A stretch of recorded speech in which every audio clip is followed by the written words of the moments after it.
La COP26 se poursuit en Écosse. Hier, 190 pays et organisations se sont engagés à sortir progressivement de l'énergie charbon. Aujourd'hui, négociateurs et financiers prennent le relais des chefs d'État. Ils auront la charge d'évaluer les financements et les moyens nécessaires à la lutte contre le réchauffement climatique. Dans le même temps, plusieurs scientifiques internationaux publient aujourd'hui une étude dans laquelle on apprend que les émissions mondiales de CO2, principal gaz à effet de serre, se rapprochent du niveau d'avant-crise. Romain Houg. Le recul en 2020 était pourtant impressionnant, moins 5,4% d'émissions de CO2 dans le monde, du jamais vu depuis la Seconde Guerre mondiale. Tout cela n'était donc qu'une parenthèse. En cause, la reprise industrielle et la hausse de la consommation d'énergie fossile, principalement du charbon et du gaz.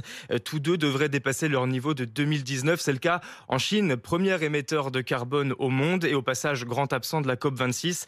Mais le pays n'est pas seul responsable. La reprise s'annonce mondiale, plus 7,6% d'émissions en Europe et aux États-Unis, soit presque les niveaux d'avant-crise, et jusqu'à plus 12,6% en Inde.